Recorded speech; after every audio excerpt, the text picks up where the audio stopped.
Hello student, welcome back to my channel Akhil math classes. तो आज हम स्टार्ट करेंगे थ्योरम 10.1। ओके, तो यहाँ पर थ्योरम 10.1 क्या बोल रहा है? Equal chords of a circle subtend equal angles at the centre. इसका मतलब क्या होता है?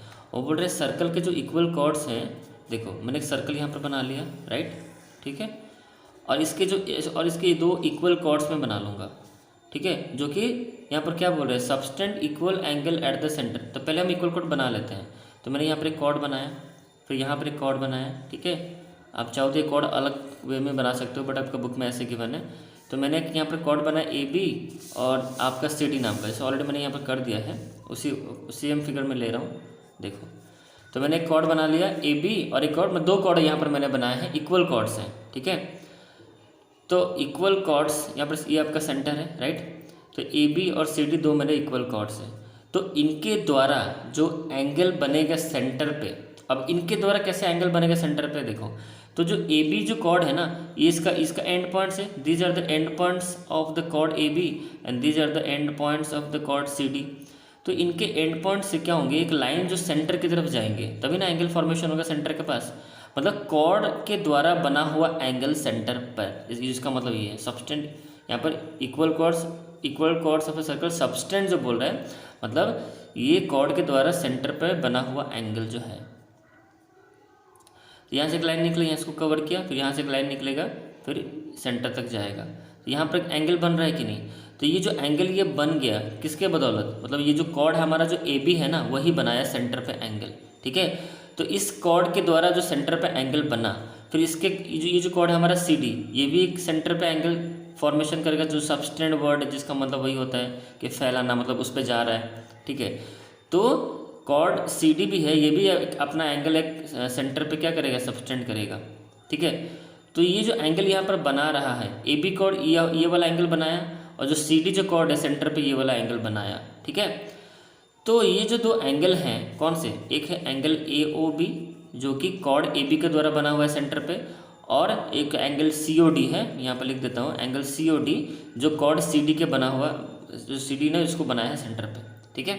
अब ये बोल रहा है, मतलब थ्योरम बोल रहा है कि अगर कॉर्ड दोनों इक्वल हैं और उनके द्वारा सेंटर पे जो एंगल बना हुआ है ना, वो भी तब इक्वल ही होंगे।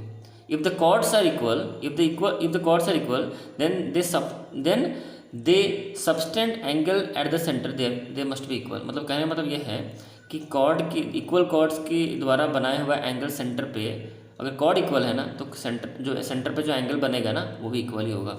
इसका इंग्लिश में यहाँ पर थ्योरम में लिखा है, equal chords of a circle subtend equal angles at the centre. इसका मतलब समझ चुके हो। अब हम इसको प्रूव करेंगे। कैसे प्रूव करेंगे, देखो। अब ये चीज़ होके दिखाओ कि अगर कॉर्ड इक्वल है तो ये एंगल इक्वल कैसे होगा, वो चीज़ प्रूफ करके दिखाओ। तो थ्योरम 10.1 को हम प्रूफ करेंगे कैसे, यहीं पर देख लो। तो पहले हम क्या करेंगे, पहले ये दो ट्रायंगल को हम कंसिडर करेंगे, ठीक है। तो पहला चीज़ यहाँ पर ऑलरेडी मैंने करके यहाँ पर रखा हुआ है, देखो यहाँ अच्छे से आपको समझ में आ जाएगा। ये रहा हमारा figure, A B and C D और इक्वल कॉर्ड्स, और उनके द्वारा सेंटर पे ये वाला एंगल बना हुआ है। तो गिवन क्या है हमारा, A B equal to C D, जो कॉर्ड हमारे इक्वल है, ये हमें क्वेश्चन में गिवन है। हमें प्रूफ क्या करना है कि भाई एंगल भी तब इक्वल होंगे। हमें क्या प्रूफ करना है कि angle A O B equal to angle C O D, right. तो दो ट्रायंगल मैंने कंसिडर किया, इन triangle A O B and triangle C O D. देख लो फिगर में, ए ओ बी और ट्रायंगल सी ओ डी मैंने लिया। ए बी बराबर सी डी होगा, पहला गिवन। देखो ए बी जो है सी डी के बराबर होगा, क्योंकि इक्वल कॉर्ड्स है, ये तो क्वेश्चन में गिवन है हमें कि भाई कॉर्ड्स आर इक्वल। तो A B equal to C D, पहला ये चीज़ तो हो गया। दूसरा ए ओ इक्वल टू सी ओ, देखो ए ओ और जो सी ओ है, अब मुझे कैसे पता चला कि ए ओ के साथ सी ओ ही होगा, कैसे ना, फिगर ये जो नेमिंग है ना, इसके द्वारा आपको पता चलेगा। तो आपने जो नेमिंग लिया ट्रायंगल ए ओ बी और ट्रायंगल सी ओ डी, तो पहले यहाँ पे देखो ए ओ को मैंने कंसिडर किया, देखो मैंने ए ओ को पकड़ा। अब इसके बच्चे यहाँ पे कन्फ्यूज होते हैं कि ए ओ तो मैंने पकड़ लिया, अब इसके रिलेटेड कॉरस्पॉन्डिंग साइड कौन से होंगे दूसरे ट्रायंगल का, ये कन्फ्यूज होता है। तो यहाँ पर कन्फ्यूजन आपका दूर हो जाएगा।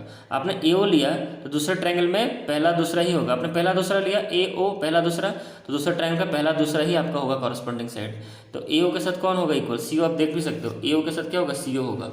इधर का लेफ्ट साइड तो इधर का भी लेफ्ट साइड ही होगा, ए ओ और सी ओ।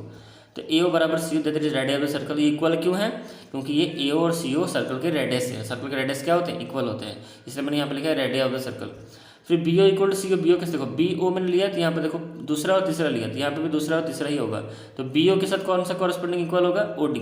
तो B O equal to O D, वही सेम देखो बी ओ जो आपका मतलब क्या है, ओ बी है जो भी है, ओ बी जो है वो बराबर होगा किसके साथ, ओ डी के साथ बराबर होगा, क्योंकि ये भी आपका क्या है, रेडियस है सर्कल के, ठीक है। तो रेडियस ऑफ द सर्कल, तो मोर देन वन रेडियस है उसको रेडियस बोलते हैं, मैंने आपको बताया था, ठीक है। तो ये तीन चीज़ें हमें मिल चुकी है, ये आपका एस है मतलब साइड है, ये भी आपका साइड है, ये भी आपका साइड है। तो ये दो ट्रायंगल हमारे कॉन्ग्रुएंट होंगे by S triple S condition.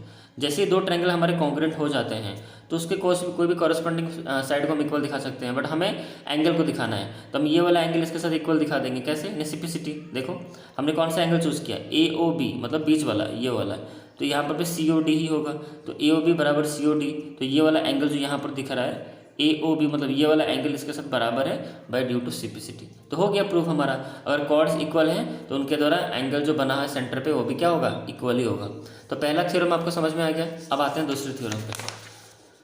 दूसरा थ्योरम में वैसे ही है, जस्ट उसका उल्टा है। बोल रहा है कि if the angle subtended by the chords of a circle at the centre are equal then the chords are equal. इसका उल्टा मतलब ये है कि मुझे पता नहीं कॉर्ड इक्वल है, मुझे ये नहीं पता कॉर्ड इक्वल है, बट कॉर्ड के द्वारा जो एंगल बने हैं सेंटर पे वो इक्वल है, तो कॉर्ड भी इक्वल होगा, ठीक है।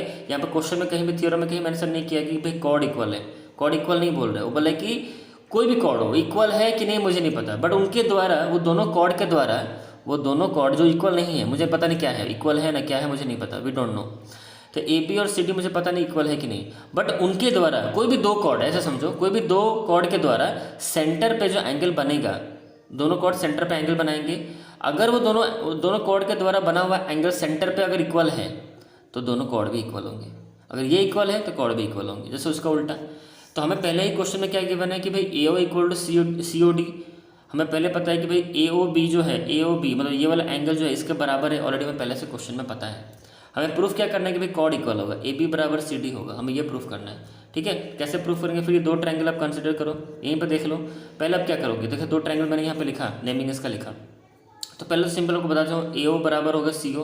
देखो ए ओ इक्वल टू सी ओ जो कि सर्कल का रेडियस है, इक्वल हो गया। दूसरा होगा बच्चों एंगल, ये वाला एंगल इसके साथ इक्वल होगा, ठीक है, क्योंकि ये क्वेश्चन में ही गिवन है हमें, A O B equal to C O D question में हमें गिवन है कि भाई ये पहले से गिवन है कि ये दोनों एंगल इक्वल हैं, तो ये गिवन हो गया। और थर्ड वाला जो आपका हो गया रेडियस, फिर से रेडियस आ जाएगा O B equal to O D, radius of circle, ठीक है, रेडियस ऑफ सर्कल। तो ये तीन चीज़ों से तो ये हमें क्या मिला, ये साइड है और बीच वाला जो ये एंगल है और ये आपका साइड है। तो ये दो ट्रायंगल आपका कॉन्ग्रुएंट हो गया by S A S condition से, हमारा कॉन्ग्रुएंट हो गया, राइट, समझ में आ गया। तो ये दो ट्रायंगल कॉन्ग्रुएंट हो चुके। जैसे ये दो ट्रायंगल हमारे कॉन्ग्रुएंट हो गए तो हम यहाँ पे बोल सकते हैं कि भाई ए बी जो है वो सी डी के बराबर है। क्यों, सिम्प्लिसिटी, ठीक है। आप ए बी को सी डी के बराबर कर सकते हो ना। देखो अब मैंने ए बी को चूज़ किया, ए बी, ए और बी, नेमिंग देखो पहला और तीसरा, तो दूसरे ट्रायंगल का पहला और तीसरा ही होगा, तो ए बी बराबर सी डी, ठीक है। तो ए बी के साथ सी डी इक्वल हो गया आपका। यहाँ तक क्लियर है कंसेप्ट। चलो तो हम यहाँ पर हमने ये देखा कि थ्योरम 10.1 में कि अगर कॉर्ड्स इक्वल होंगे तो उनके द्वारा बना हुआ एंगल सेंटर पे इक्वल होगा। दूसरा हमने ये देखा कि सेंटर पे दो कॉर्ड के द्वारा सेंटर पे बना हुआ एंगल इक्वल है तो दोनों कॉर्ड इक्वल होंगे, ठीक है। समझ में आ गया कन्वर्स थ्योरम। तो यहाँ पर इस वीडियो को एंड करते हैं और नेक्स्ट वीडियो में स्टार्ट करेंगे, एक्सरसाइज स्टार्ट करेंगे, 10.2 स्टार्ट करेंगे, ठीक है। ये थ्योरम बहुत इंपॉर्टेंट था, तो जैसे थ्योरम पढ़ाऊंगा उसके बाद एक्सरसाइज, उसके रिलेटेड जो एक्सरसाइज होंगे उसको मैं कवर कराऊंगा, ठीक है। तो ये दो थ्योरम अच्छे से आपने समझ लिया। अब इस पे बेस्ट क्वेश्चन हम करेंगे इन एक्सरसाइज 10.2, ओके। तब तक इस वीडियो में इतने, चलो बाय।